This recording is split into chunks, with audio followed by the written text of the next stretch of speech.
After all, it is Descartes' ultimate project to understand himself as a soul, as a res cognans, and not as a body. In this way, he seeks to establish the ultimate dubitability of the body, and so to ally himself with those who dream and hallucinate when they take the body to be the basis of certain knowledge.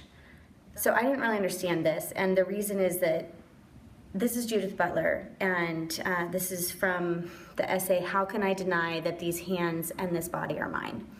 And what she's grappling with is Descartes' assertion, I think, therefore I am. And what he did was literally, he writes about going into the woods and stripping himself of everything mentally, also physically for the most part, and then he comes to, what do I know if I have nothing around him? So he asks himself, if I decontextualize the world, what do I have? And he says, I think, therefore I am. I have nothing, but I have my mind.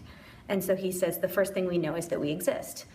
Well, she is saying that she feels embodied, that she can't take her body away. And the title of this piece is actually what helped me understand this piece about sort of the soul and the body.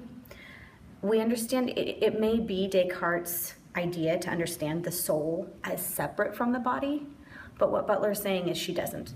Linear perspective vision was a 15th century artistic invention for representing three-dimensional depth on the two-dimensional canvas. It was a geometrization of vision which began as an invention and became a convention, a cultural habit of mind. At approximately the same time that Alberti's procedures for perspective are mapping the world as a geometric grid. So the first part of it was a direct quote, and that was the part that I really did not understand at all. And the direct quote would have had essentially no meaning for me if the authors in which the direct quote appeared hadn't unpacked it a little bit, but even then, some of their words are very complicating. The way they repeat some of the words from the direct quote, it would have been helpful for me if they had instead defined some of those words, like this word interiorization.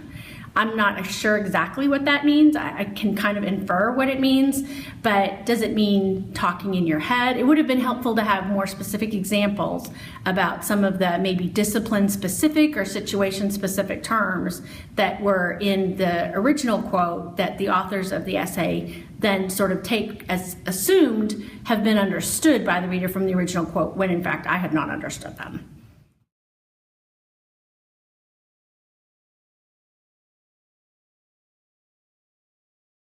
So for Dr. Stewart's class, we were looking at the dancing floor video, which is supposed to be a multimodal expression and visual literacy and so on. And this is kind of talking about disruption and visual images. And I found myself constantly going back and repeating because I didn't understand what was being said. So in that sense, the music was too loud and the images were highly distracting, but not in the sense of the disruption, more in the sense of simply just not understanding. And so there was one quote that I was looking at over and over again, and the quote was, I had to transcribe this. Whenever there is a problem, a totality, a unity, there is the trace of the excluded. To read the residue of the endlessly deflected is to affirm the knowledge that stasis. Now that I read it again, I still don't know what the hell it means, but basically they were attacking Greek rhetoric and saying that stasis theory in Greek rhetoric is for a set way of things, and then it just casts the excluded stuff aside. And this video is saying, well, we look at the exclusion, which I thought was really kind of weird, because if you make a decision to look at what has been cast out, then you are using classic rhetoric to look at the excluded. So I don't see that as any big revelation. I think it's just really wordy and uses the word exclusion entirely too much. So that's where I am. I don't know, maybe I'll learn something different when we're in Stewart's class. Histories of the relationship between literature and culture have something to say about the status and behavior of readers before and after reading given materials. Structuralist critics, including French theorists such as Paul Ricoeur, as well as Roland Barthes, Jacques Derrida, Michel Foucault, Philippe Sollers, and I can't say that, Svetan Todorov, variously advert to the immediacy of the oral as against writing and print, and occasionally study differences between speech and writing. So there were a lot of things I didn't understand, and I think it's because I didn't have any background knowledge on a lot of these authors, and even just like getting caught up pronouncing their names was a little distracting. One thing that I was able to rely on a little bit was my own background knowledge of linguistics from my MA in TESOL.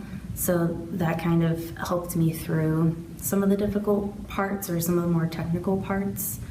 But especially during some of the longer sentences with several clauses, it really required a lot of memory for me to connect the end of the sentence to the beginning and what was actually said in the reading.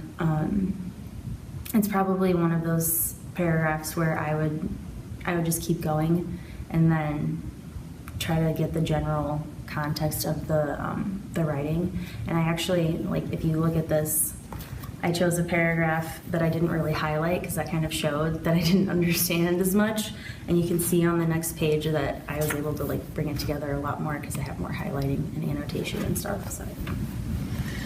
Okay, so I'm going to read an excerpt from a chapter called The Piazza, the Edicola, and the Noise of the Utterance by Panagia.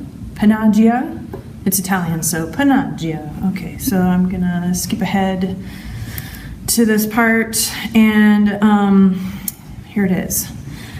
But a cursory re-examination of Saussure's writings points to a fundamental inattention of the ideational approach, the conceptual top-heaviness of the linguistic turns approach to the study of democratic deliberation, parentheses, whether at the level of speech act theory, communicative action, or normative proceduralism, end parentheses, has sacrificed the flip side of the Janus-faced coin of Saussurean linguistics, the sentence is still going, namely the phoneme or sound image that sources our sensory impressions.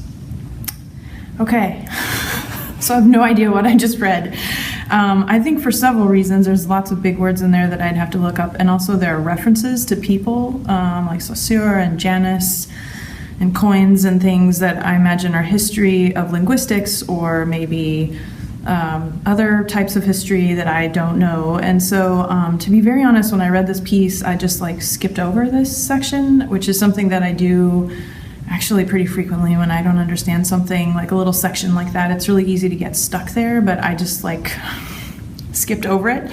And reading the rest of the article hopefully will give me a sense of what that means.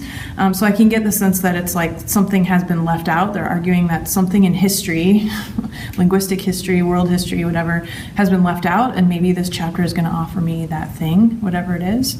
And so, yeah, at the moment I have no idea what I just read, but hopefully in a couple years I'll be able to come back and let you know.